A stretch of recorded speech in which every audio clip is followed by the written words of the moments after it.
Hi, I'm Ashley Guzman, and welcome to another edition of Disaster Empire Quick Views, where we get a chance to meet with thought leaders and innovators in the resilience space. And I am super excited to have Brendan Mohahan with me tonight to really talk about his new book and some aspects of resilience. Before we get started, though, I'm going to kick it over to him to share a little bit about his bio so you can get to know him a little better. Hey, sure. Thanks, Ashley. It's so good to be with you and here Welcome. with the Disaster Empire. Really pleased and thanks for making the time for me. Yeah, so I Absolutely. am. Yeah, I'm in the business for a few years now. I've been in crisis management, business continuity, security management, and before that in public sector counterterrorism intelligence analysis for a little while too. Going back several years now. I started my private sector journey in the utility space, working for first an energy company and then one of the largest water companies in the world, doing crisis management, business continuity, and security intelligence Okay. work for those functions. And now, for the past almost 5 years, I've been working for a global pharmaceutical company in a very similar role, leading a U.S. Crisis management, resilience, coordination function. Excellent. So you have a great background and depth in working in different industries. But before we dive in, can you share a fun fact or something interesting about yourself that people may not know? Oh gosh, this is always so hard. It is. I was in a meeting recently, and it was like so disappointing. Everyone went around the room, and it was one person's fun fact was they had been in the Olympics, another person had worked at the White House, Oh, and ouch. someone else had like a Fulbright. And I was like, I took my family Oh, to Disney, and we were still talking by the end of it. oh, So I guess I'll say this. I'll say this. This will be my answer then. I'm running my first marathon okay. next year, right? So in April, I'm going to run the Jersey City Marathon, Okay. my first Excellent. marathon distance. Good for you. The farthest I've gotten is a 5K, and I think that's enough for me. That was on my bucket list. I'm not a Good for runner, you. but give me a spin Good for bike you. and I'm all about it. Cool. All right. All right. Excellent. Well, hey, I saw that you recently published a book, and I've actually got it here. And Oh, for you. congratulations for it being on Amazon for #1 for business communications. Can you share about how the book came about? Yeah, sure, sure. So it's the book is called Strategic Corporate Crisis Management, and the subtitle is Building the Unconquerable Organization. And I guess the simplest way to explain it, the way I explain it to my kids is, it's a book about what to do when you don't know what to do. And the idea was that there are plans and there are reality, right? And, we've all been in a lot of situations and been in this business for a long time, and we know the difference. So I wanted to engage in the discussion through the book about that delta, like challenge the notion a little bit that planning, while important, is in and of itself enough or equivalent to readiness, and also challenge the notion that we sometimes hear that crisis management itself can only be centrally managed or should be or is best centrally managed by proposing an alternative that we bring in the edges of the organization, that we can look at a system for capturing signals from where the disasters occur, often in operations, and see how that fits into a model. So it's really a book that I wanted to use to sort of engage in that discussion that's been going on out there in our world for a while. Thank you for that. And I really like the idea of, bringing in the edges, you said, really engaging more parts of the organization. I'm excited. I'm not all the way through it yet, but I'm excited to keep diving in. But can you share a little bit about what motivated you to start the book and what was the inspiration? Yeah, I guess, the inspiration probably goes back to like the 2011, 2012 timeframes where the idea was born. It was when Superstorm Sandy hit New Yeah. Jersey. Yeah. And here's a fun fact about me. So here's a fun fact. So my first official day as a crisis management coordinator in on the books for the company I worked for was the day that Sandy made landfall in New Jersey. Okay. Yeah. Ooh, So fun. it was kind of a birth Trial by baptism fire. by fire. Yeah, exactly. But when I think back to that time, what stands out and what has stood out over the years is that we had Superstorm Sandy. We also had Hurricane Irene around the same time frame. And as bookends to both of those storms, we had in New Jersey, in the Northeast, a major nor'easter and a major winter storm occurring in that same fall time frame, right? All of these things occurred October, November. And so the idea was that, everybody at that time had plans. There were hurricane plans or severe weather plans baked into business continuity management systems and crisis management planning and all of that. And yet with these 4 examples, we had 4 storms, right? On paper, they were just storms, but there were 4 very different events, right? Superstorm Sandy stands out for its own reasons. But we could characterize them as inland flooding, coastal flooding, a tree event, and a winter storm, which had very different implications. Yeah. The effect, what's learning from that is that what we can focus on instead of the causes of disasters or the effects, right? So there could be a million threats out there in the world, but the effects are far more finite, right? So if we focus planning to the extent that we must do planning, we have an obligation to. If we focus our planning resources more narrowly on the effects rather than the multitude of causes, then we make better use of our resources. We make more effective plans, and we do better as enterprises. That's where the idea started. And then through kind of the experience over the ensuing 8 or 10 years and going through COVID, the idea kind of baked a little more, especially with the idea of engaging broader elements within a complicated private sector enterprise like a global pharma company or a major brand. So that's how the idea was born. And then at that time, 2021, through a year of COVID, leading my company's response in the US through that, I had a conversation with a mentor of mine who kind of knew the idea was rattling around my head. He was just like, what are you waiting for? Just do it. And then at the same time, another colleague of mine published a book. And I was like, gosh, that's inspiring to me. If he can do it, I should try. And, those things came together in sort of a late night moment of, screw it, let me type up a treatment and send it. And the rest came about. That's great. Really interesting to hear how your experiences, right, help drive that. And I really like, the thought around let's look at types, incidents, but more let's look at how you address those. I use a phrase a lot, a hurricane is not a hurricane, it's not a hurricane, trying to drive home to the people that I work with that, it might be the same cause, but each event is distinct and very different. And I think that's sometimes hard for folks, especially in the private sector, because they want a workflow and a flow chart, right? And a recipe book for how you make that same cake every time. And that we know that's not what happens. As much as we wish you could just open something up and follow the exact same rule book. It's not the same playbook every time. Exactly right, Ashley. I mean, I couldn't agree more. And dealing with those stakeholders is such a big part of what we do. And most of them don't do this all the time, right? Most of them aren't engaged in this kind of thinking. So, they want business processes and simplicity and agility. And sometimes that's, it's not what it seems in this world that we work in. Yeah, and it takes a great deal of flexibility. Well, hey, I ask this of all of my guests. How do you define resilience?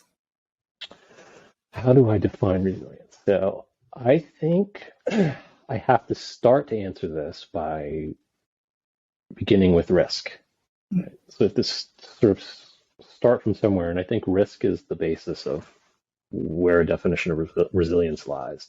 And if I think about risk as the classic definition, the effect of uncertainty on objectives, then I think about resilience as being kind of the outcome of our ability to manage that uncertainty. So I guess what I'm saying is I think of resilience not as an input, but as an output of other activities. I mean, the word itself connotes things like elasticity and bouncing back and getting up when you're knocked down, and all of those things that come along with it. But from a business point of view, in an enterprise, I think of resilience as being the aperture which contains the programs that support your ability to come back from the unexpected, business continuity, crisis management, disaster recovery, pandemic preparedness, all of these things, maybe even security programs, fleet management, aviation, whatever your organization defines as critical to its success in overcoming an unexpected shock. That's where I think resilience has a role in the coordination of those activities and is the outcome of the proper coordination of those things. Definitely, Brendan, thank you for all of those points. I'm going to ask you a little bit more about risk in a minute, but first, you have a background in physical security and crisis management. How do you think the disciplines are evolving? We've been through a lot, right? I mean, the past 10 years, we've been through a lot, and it's we have failed ourselves if we haven't taken the opportunity to learn from all the things we've done in the past 20, 25 years, even going back before 9/11. Here's what I think matters most, right? As professionals in this world, we have to fit the container we're in. Right? So there's no one right answer to this. The organization needs to define its goals, and we need to define our goals in relation to those. Right? So if I am the crisis management or the security or business continuity director for an enterprise, then my goals need to be aligned with the goals of the organization, and to the extent that they are, I will define how successful I can be. The security management world has been kind of arguing this point for a long time, right? Every year at ASIS, someone does a presentation about how security can go from being a cost center to a source of value. And you hear that at business continuity conferences too. Return on value. Return on value. And I don't know in the security world that they figured it out yet. I think some of the business continuity and crisis management people are getting closer to it, to the right answer. But I think it lies in defining our value as having the ability to coordinate complexity and deliver on good decision-making support. Right. So we have to define our clients, define what their goals are, and then provide them what they need, rather than giving them what we think they should do or what we think that should be. And sometimes it's just hard. It sounds like a good starting place to me. And I'm certainly talking about that ROV, quite a bit in my blog. And it is a hard kind of nut to crack. And it really has to be, I think, it has to be relayed, I think, to the discipline, but I think also to your organization, right, and what they value. I know there's been a shift in organizations that I've really noticed on focus on employee versus when I first came into BCM, and it's focus on operations, right, or location. And not that employees didn't matter, but it's really shifted to employees first, which I think is great. It's very healthy, because you can't run a business without the employees, right? At the end of the day. So, it's not that any of them are secondary, but it's really just, again, targeting in and honing in. Well, hey, now I'm going to ask you a little more about risk, and you have worked in intelligence and counterterrorism, and you've seen, I think, the rise of risk intelligence and its importance to business resilience. And how do you think that risk focus is really supporting business resilience as we go forward? So, intelligence is the value of intelligence is in the eye of the beholder. And intelligence is just another word for a kind of information that's been collected, at direction. Right? It's been collected with a purpose. It's been sort of assessed, analyzed, processed, and then delivered to a stakeholder, a decision maker when they need it. Right. To me, that's the difference between intelligence and just information. Right. The license plate is just the license plate. It's just the number. Yeah. But if it has context, right, if it's associated with an entity at a time when it's, part of an investigation, then it has some intelligence value, right? And that value is often defined by the stakeholders involved. I think, if we're looking at risk and resilience, then having an intelligence sort of approach to the information is really helpful. Right? It's this, if you have an intelligence background, it's a real leg up in some of the thought processes that come along with these discussions, right? We're looking at concepts of ambiguity, and we're looking at circumstances where information is of limited value or not available at all, or we have to bring in experts and SMEs from sort of diverse corners of the organization to focus on an objective in response to whatever's happening. Having an intelligence mindset kind of helps to guide those conversations. So to that extent, I think it's a real advantage in this work. There's also the idea that risk intelligence can be the outcome of like a sense-making conversation.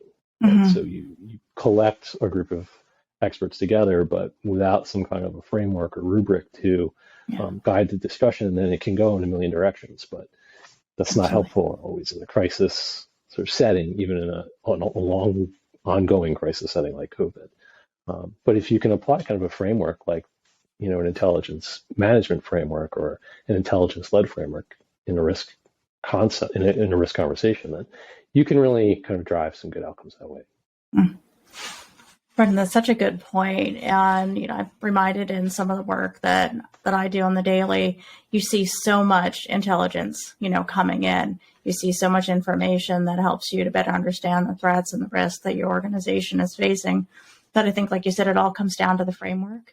And I find it's, complete and ongoing reminder, like, okay, well, this is great information, but how is it going to impact us, right, as an organization? So you don't get caught up in kind of the next shiny thing, so to speak, that's coming down the pipeline or that has happened.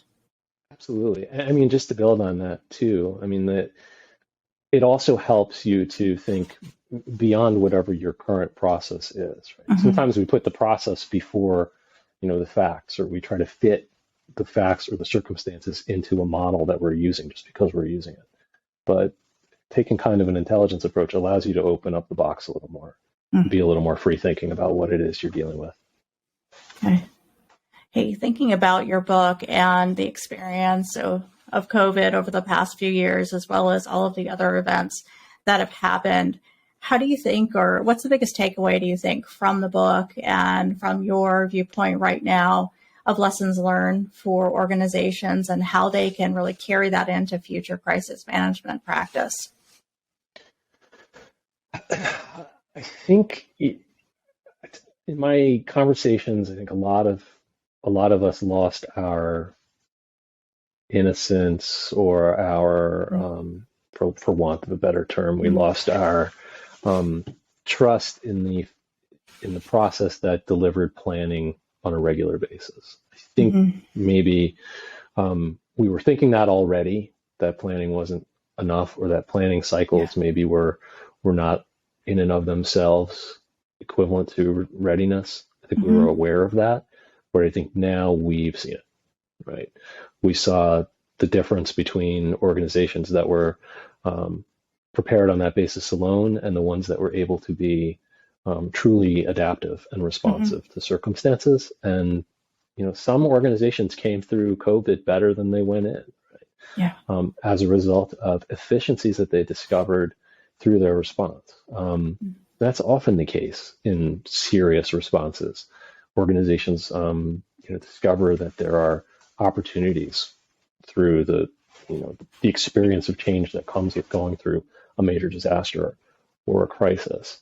So I think, that's probably one of the takeaways, is that we recognize that humans, as a general matter, not any organization or any individual group or agency, but we as people, as human beings, are inherently biased against risk mitigation. Right? We identify risks and we see that we can mitigate them, and maybe discount that a little bit. But we're amazing as a species at adapting to things, right? We always have been. So maybe we should play to that strength, right? We have a duty, an obligation to one another, to each other, to our organizations, our regulators, our customers. We have an obligation to plan and to do it well, and we will continue to. But maybe we should also respect the fact that our adaptation is what's going to get us through at the end of the day, and figure out how to build on that strength. I really like that point. I think sometimes we forget because we like our routines, and we get used to things being a certain way, and we like certainty, right? Even though we know uncertainty is the constant, or they say change, right, is the only constant. Hey, I'm going to wrap up on this, though. I'd love to talk to you all day.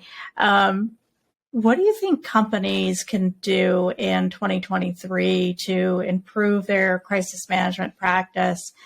Read your book, but and become more resilient. What are you observing? Yeah, I think it's what we were just saying, right?